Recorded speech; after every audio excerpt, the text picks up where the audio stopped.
दोस्तों, आपको याद होगा पिछले दिनों अमित शाह साहब जो है विंटर सेशन में जब सदन की कार्रवाई शुरू हुई थी और विपक्षों को बाहर का दरवाजा दिखा दिया गया था। करीब 100 से ज्यादा सैकड़ों विपक्षी दलों के सांसदों को जो है सस्पेंड कर दिया गया था। तभी अमित शाह साहब की तरफ से कानून लाया गया था। इंडियन पीनल कोड को बदल दिया गया था। इंडियन पीनल कोड को भारत पीनल कोड जैसा नाम दिया गया था। आपको याद होगा, अभी कुछ महीने पहले की बात है, 2023 की बात है, जब इस तरीके से चेंजेस हुआ था और अमित शाह साहब कह रहे थे ऐतिहासिक कानून लाया है गया है, भारत को उसका नया कानून मिल गया। उसके बाद ट्रक ड्राइवरों का हंगामा, हड़ताल, ये सब कुछ आपने देखा। जो नया कानून भारत को मिला था, वो नया कानून जो है कुछ लोगों को रास नहीं आ रहा था। मतलब ट्रक ड्राइवर और तमाम जो टैक्सी चालक हैं, जो ड्राइवरी करते हैं, उन लोगों का हंगामा आपने देखा कि कैसे जो है उन्होंने बहुत भारी हंगामा किया था, स्ट्राइक कर दिया था। फिर अश्ता पछता कर जो ऐतिहासिक कानून था उसको थोड़ा सा बोला गया कि इस पर विचार करेंगे, सोचा गया नहीं, इसे लागू नहीं किया जाएगा। इस तरीके से उन्हें समझाया गया। फिलहाल मामला शांत हो गया है, लेकिन अब ये कानून जो है कोर्ट में भी जज के पल्ले नहीं पड़ रहा है। जज साहब जो है इस कानून को लेकर क्या कुछ प्रतिक्रिया दे रहे हैं, अमित शाह साहब के इस कानून पर किस तरीके से उन्होंने जो है अपनी प्रतिक्रिया दी है, वो मैं आपके सामने रखना चाहूंगी कि जज साहब भी इस कानून को, या यूं कहे कि इस नाम को जो है मानते हुए नजर नहीं आ रहे हैं। तो सबसे पहले मैं आपको ये खबर बताना चाहती हूँ। हिंदुस्तान लाइव की तरफ से ये खबर है और कहा जा रहा है कि मैं हिंदी नहीं जानता हूं, आईपीसी और सीआरपीसी ही कहूंगा। मैं वो जो नया लाया गया है वो नहीं मानूंगा। मद्रास हाईकोर्ट के जज का दो टूक जवाब है। पूरी डिटेल में आपको बताना चाहूंगी कि हिंदुस्तान लाइव क्या कुछ लिखता है, क्या कुछ छाप रहा है, किस तरीके से जज साहब जो है दो टूक जवाब दे रहे हैं। मद्रास हाईकोर्ट के एक जज ने भारतीय न्याय संहिता, भारतीय नागरिक सुरक्षा संहिता और भारतीय साक्ष्य संहिता का नाम लेने से साफ तौर पर इनकार कर दिया है।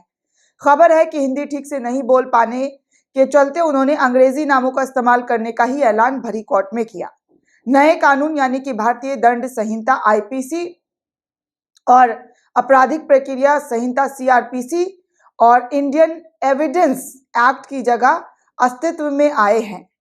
बार एंड बेंच की रिपोर्ट के मुताबिक सीआरपीसी की धारा 460 और 473 से जुड़े एक मामले की सुनवाई के दौरान जस्टिस आनंद वेंकटेश्वर ने यह बात कही है। दरअसल सुनवाई के दौरान जब अतिरिक्त लोक अभियोजक ए दामोदरन सीआरपीसी की जगह लेने वाले भारतीय नागरिक सुरक्षा संहिता बोलने में संघर्ष करते नजर आए, उनके बाद उन्होंने इस एक प्रावधान के बारे में कोर्ट को बताने के लिए नए कानून यानी कि न्यू एक्ट का इस्तेमाल किया। इसके बाद जस्टिस वेंकटेश्वर ने कहा कि दामोदरन चतुराई से इसे नया कानून बताते हुए हिंदी शब्दों के कहने से बच गए। इसके चलते उन्होंने तय किया, क्योंकि वो हिंदी नहीं जानते हैं, तो प्रावधानों को आईपीसी, सीआरपीसी और एविडेंस एक्ट ही कहेंगे।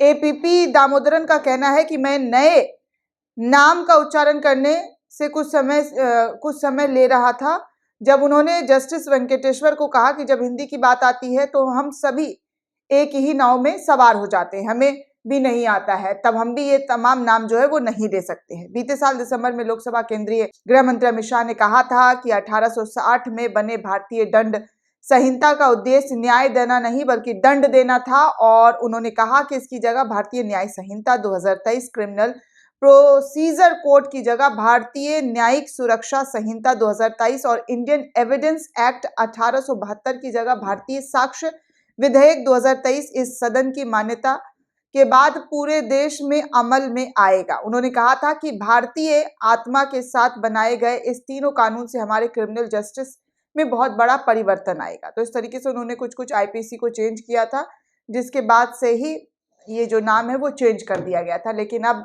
जो साउथ की तरफ है, तो साउथ इंडियंस को हिंदी बोलने में दिक्कत होती है।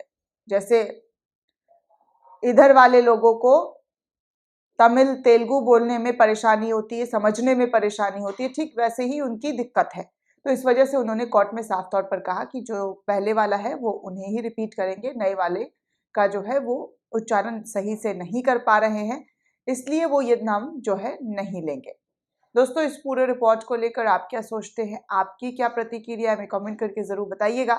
साथ ही साथ चैनल को सब्सक्राइब करना बिल्कुल भी ना भूलें।